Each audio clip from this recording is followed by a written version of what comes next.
Hey guys, welcome back to Coach's Corner. This week we're going to be talking about the dreaded saddle sores and how you can prevent them this winter when you're working on your cycling indoors as opposed to outdoors. So these saddle sores can take you out of riding sometimes for weeks at a time while they heal. So it's really important that we learn to prevent them from occurring in the first place. So here are 4 tips that are going to help you do that. Tip number 1 is first and foremost, making sure that you have the right saddle for you. Now, every bike does come with a saddle already attached to it, but this may or may not be the right fitting saddle for you. And what I mean by that is really taking a look at the shape of your body, the width of your body, especially your skeleton, and finding the right fit saddle. So measuring the distance between your sit bones, so the 2 prominent bony structures that we bear most of our weight on. We want to make sure we know the width of those sit bones so that they align perfectly with the width of the wings of a saddle. We also want to make sure that we're looking at the 2 smaller sit bones, which are located in the anterior or the front part of our body, a little bit smaller, but still bear weight, especially in arrow position. So we want to make sure that we know the width of these bones as well, because these will also potentially rub against the saddle very poorly if we have the wrong width saddle. So making sure we get those 2 measurements first. We also may want to look at just the general shape of the saddle if we're going to be spending a lot of time in arrow position. Perhaps a shorter saddle, one that has the front cut off, may be more comfortable. For somebody who is going to be spending a lot of their time upright, maybe a more cushioned, wider winged saddle is going to be best for them. And also in the case of a lot of females, having a cutout in the center of the saddle, so an oval that's either cut out or a groove that's significantly deepened in the center of the saddle, can also dramatically improve the comfort of the ride for these individuals. So first and foremost, taking a look at the saddle and making sure you're getting one that's fit for you and your body, because everybody is shaped differently. It's important to do those measurements beforehand and take a look at that.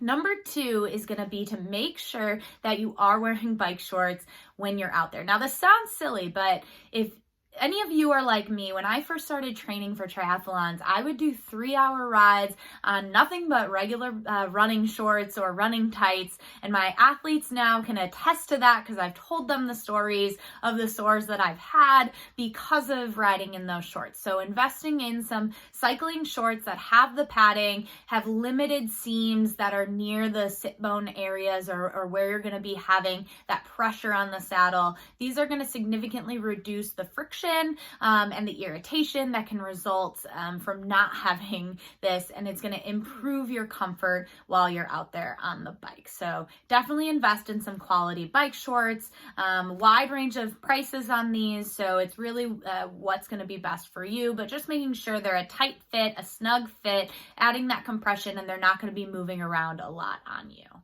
Okay. Number 3 goes really closely with the bike shorts, and that's making sure that you're investing in some anti-chafe cream, gels, things like that you can apply to the area where that padding is going to be. And the reason being, like I mentioned, there's going to be a lot of friction as you're moving around on that bike, as you're pedaling. We want to reduce this as much as possible. So when you're pedaling and when we're starting to sweat, we have salt deposits that build up on the surface of the skin, and these can rub and create irritation and more friction than we would when we're not sweating. And indoors, we know that we're going to be sweating a little bit more than we were probably on our outdoor rides, so that anti-chafe cream is going to become even more important. And don't be afraid to glob it on because certainly we don't want to put too little and then still have that friction occurring. So definitely invest in some anti-chafe cream. And then number 4 is going to be to make sure that we have the proper fit on the bike. So going to your local bike shop, talking to a certified coach who is trained in bike fitting to make sure that how everything sits on the bike and moves when you're pedaling is appropriate and efficient for you. The reason this is important is because, for example, if the seat is too high and we're reaching for that pedal, we're going to get a lateral shift at our hips, and this increases the risk of friction. It increases the risk of irritation as our hips are gliding across that saddle. interacting with the fabric of the shorts that we're wearing, and really just grinding against the material of the saddle. So any lateral movement can increase this risk of saddle sores, but also that forward backward movement of the hips. So for example, when we're rising out of the saddle and into the saddle and making those little adjustments as we're seated, these all can add to that friction. So making sure that the bike fit all around is appropriate for you. Maybe we need to shift that saddle either forward or back, up or down, to make sure that we're not wiggling around on our seat. We don't have a lot of excess movement. Our hip bones, our sit bones should be glued to that saddle when we are seated, and making sure that they're not moving a lot and adding to that friction or that load. So take these 4 tips to heart as you're out there training this winter.